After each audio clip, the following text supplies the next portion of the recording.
Fala, moçada, tudo bem? Hoje eu tô aqui de volta na caminhonete com meu amigo Paulo Araripe.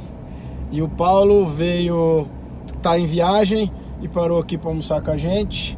Exatamente. Então, eu vou apresentar o Paulo antes dele se apresentar, né? Que ele é um dos consultores em pecuária mais renomados, mais conhecidos e mais capazes que eu conheço. Então eu convidei ele para almoçar e ele vai falar de um assunto muito interessante, que é sobre sustentabilidade na pecuária. E o Paulo hoje é presidente da APPS, que é a Associação dos Profissionais de Pecuária Sustentável. Agora que eu te apresentei, agora você se apresente e redefina só você, Paulo. Pô, Daniel, que bom que deu certo, né? Indo de viagem para o Mato Grosso do Sul, parar aí para a gente almoçar juntos. Estou desenvolvendo esse trabalho como presidente da APPS, com sustentabilidade em pecuária. Eu sou engenheiro agrônomo, trabalho na Via Verde Consultoria Agropecuária, que é uma empresa de consultoria e projetos. E estou como presidente em exercício da APPS, trabalhando em busca da sustentabilidade em pecuária de corte principalmente, né? A sustentabilidade a gente entende como a defesa de um tripé, que é técnico, ambiental e social, né? A gente entende que o pecuarista tem que ganhar dinheiro para poder pensar nessas coisas todas, então sustentabilidade também está ligada a ser uma atividade economicamente viável, né?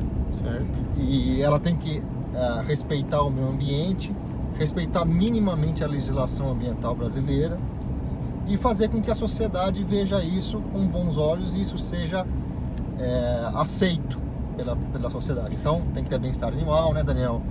Tem que respeitar as legislações trabalhistas, um monte de coisa, com certeza. E me fala, antes de mais nada, Gabriel Rialto está aqui em viagem junto com o Paulo, né? Atrás aqui, está figurando com a gente. Trabalha conosco na Via Verde. Muito bom. E de onde surgiu e por que existe a APPS? Paulo, conta aí pra gente. A APPS nasceu em 2009, portanto, esse ano ela está fazendo 10 anos, ela comemorou 10 anos em abril, mês passado. E ela surgiu da necessidade de exatamente a gente trazer conteúdo técnico para a discussão do que é ser sustentável trabalhando com pecuária de corte. A gente tem, infelizmente, essa animosidade, né, entre ambientalistas e ruralistas, coisa que eu não aceito mais, Daniel. Eu não consigo mais ver a atividade agropecuária dessa forma. Todos nós somos ambientalistas. O meio ambiente é a casa da produção agropecuária. Principalmente quando a gente fala de produção animal, né, Daniel? Não existe produção sustentável sem, por exemplo, defender a água. Perfeito. O produtor rural, ele é preservacionista, né? E é ele que tem o maior interesse em preservar as águas da sua propriedade. E nem sempre é a imagem que fica, a gente fica aí do lado de produtor, desmatador, latifundiário, que só quer detonar o meio ambiente. E tem que mudar, e a APPS faz esse tipo de fomento também. Sim, ela gera conteúdo técnico, então acadêmico, para a gente contrapor o que a sociedade das grandes cidades principalmente acham sobre o pecuarista, né? E para comprovar o que nós estamos falando. Por exemplo, hoje a gente sabe, por vários trabalhos de institutos de pesquisa sérios, a Exalc, a própria Embrapa, que o pecuarista de corte, ele não é ele que desmata, principalmente a Amazônia, né? Que é o que o povo das cidades, os intelectuais, entre aspas, gostam de falar. Não é ele que desmata, ele é secundário. Ele faz atividade que entra na área que depois que o madeireiro derrubou tudo e vendeu a madeira. Porque é a única atividade que vai lá andando, né, Daniel? Quem é que vai pôr uma máquina de R$1 milhão de colher de soja num lugar que só tem toco de árvore? Não tem estrada. Né? Então, isso está comprovado por trabalhos científicos que definiram as fronteiras agropecuárias do Brasil, principalmente na região norte. Tá, muito bem. E você está colocando, por exemplo, falando de Embrapa, falando de Exalc, essas instituições estão dentro da APPS com vocês? Exato. Hoje a APPS ela conta com aproximadamente 60 sócios, que são pessoas jurídicas, são empresas, e lá estão a maioria dos atores da cadeia pecuária brasileira. Então estão institutos de pesquisa, e aí temos o IZ, a própria Embrapa, temos universidades federais e estaduais, então Exalc, a Federal do Mato Grosso está lá. Temos as empresas de consultoria, né? As maiores do Brasil estão lá também, são por volta de 30. Né? E temos algumas empresas de insumos da cadeia pecuária que trabalham comprovadamente com sustentabilidade.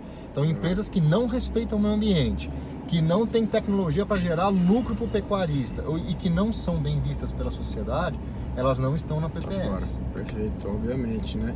Tá, então você está me falando que é uma associação de empresas e instituições, e o produtor rural ele não pode se associar à PPS. Então, a PPS serve como uma extensão para chancelar, para vender o produtor rural, mas não é o produtor rural que participa do negócio. Exatamente. Ela, a grosso modo, defende a imagem da pecuária dentro do Brasil, para nós mesmos, né, e fora do Brasil.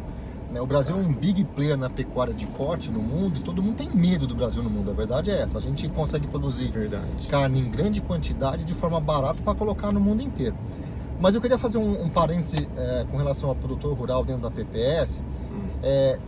A nossa diretoria ela está estudando a possibilidade de colocar o produtor rural, que é o principal ator desse negócio, Daniel, dentro da PPS.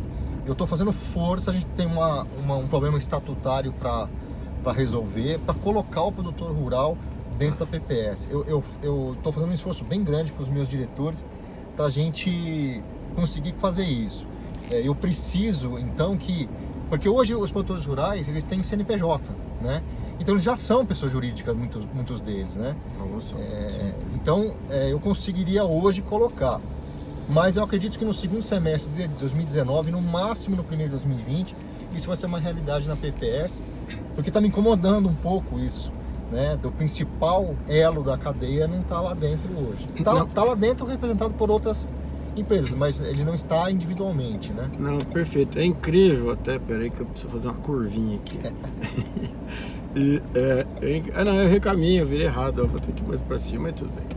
É incrível, até um dos motivos que o Paulo parou aqui, que outro dia a gente estava falando da PPS, então quem sabe a Trato agora vai pleitear e de poder estar junto e participar da PPS. Hoje a gente ainda não participa, mas entende que é uma associação onde a gente deveria estar. Então um dos motivos, sem dúvida, Daniel, sem dúvida. Um dos motivos da visita do Paulo aqui com a gente é por conta disso. Sem dúvida. E muita gente não sabe do trabalho da PPS em prol de você que é produtor rural, que é pecuarista, para justamente ir quebrando isso que a cadeia coloca, né, o produtor rural como o grande vilão do negócio. Então, você diria que esse a grande razão de existência da PPS, é apoiar o produtor rural para que a sociedade veja que ele faz o bem e quem faz o mal são outras pessoas, apesar da mídia às vezes querer colocar diferente, às vezes não. Perfeito, é por aí. Perfeito, exatamente isso. Se terminar o meu mandato com um pouquinho disso acontecendo, eu já me dou por satisfeito. A pecuária e o pecuarista, eles assumem uma responsabilidade, lhes dão uma responsabilidade que não é deles. Essa responsabilidade do desmatamento, da poluição, do buraco da camada de ozônio, isso tudo não é na conta do pecuarista que deve ser debitado isso. E infelizmente a imprensa, que conhece pouco de agropecuária no Brasil, acaba trocando as bolas em algumas coisas e a gente acaba assumindo isso. Essa é a minha missão e a missão da PPS, Daniel. Não, perfeito. Eu me lembro, sei lá, quando do meu tempo ainda de consultor de campo, né, que ia muito a fazenda, a gente não tinha tanto, né, ou logo que me formei, depois do meu mestrado, sei lá, 15, 18 anos atrás aí, né, Paulo? Logo que me formei são 20 e tantos, então, 20 e tantos, tempo, né? Quase igual você, quase. Eu tô com 30 né? anos. O Paulo é formado também lá na Exalc como a gente, um pouco mais velho aí, então. Mas eu tô com mais barba branca. Não, você não deixou a barba crescer. Não, tem gente que fala que jura que eu pinto o cabelo, mas isso não é sustentável, Daniel. Não é sustentável, é verdade, tá certo. Mas enfim, muito bom. E aí, lembrando desse tempo, que a gente, mesmo nós, né, não nos preocupávamos muito com essa questão da sustentabilidade. Sim. E como mostrar isso para a sociedade. E agora virou uma ferramenta necessária, você que é produtor rural, por mais que você ache que não é contigo isso, mas é contigo. E mais do que isso, a gente está vendo empresas particulares, que são essas empresas, né, de prestadores de serviços, de consultores, assim como essas instituições como a Embrapa. A Embrapa está com um trabalho novo incrível, né, sobre mapeamento do agronegócio brasileiro, que estão aí para ajudar você, pecuarista, produtor rural. Então, no mínimo, eu acho que você deveria ajudar a fomentar esse caminho, a apoiar a PPS, a querer saber, entender mais. E onde que a turma pode querer saber mais da PPS, de poder participar, de que tipo de evento, que tipo de situação que vocês fazem aí? É um site? Como é que funciona? Hoje tentando acompanhar aí os movimentos das mídias sociais, né? E desse pessoal novo do agro, né? Que são os filhos dos antigos proprietários que estão vindo aí. A PPS, ela está no Facebook e no Instagram, né? Hoje são as nossas fontes. O nosso site deve ficar pronto no segundo semestre, que é um site que vai ter conteúdo, inclusive, de sustentabilidade para aplicar na prática nas fazendas. Mas procure por APPS no Instagram e por Associação dos Profissionais de Pecuária Sustentável no Facebook. Estão todos os posts lá, os nossos vídeos, a nossa diretoria está lá também à disposição. É nessas mídias que a gente está apostando atualmente. Ô Paulo, e nós estamos chegando no nosso restaurante aqui, o que mais que você quer falar aqui para completar sua participação aqui? Porque eu tô com fome, não sei você, mas eu tô com fome. Não, eu vivo com fome.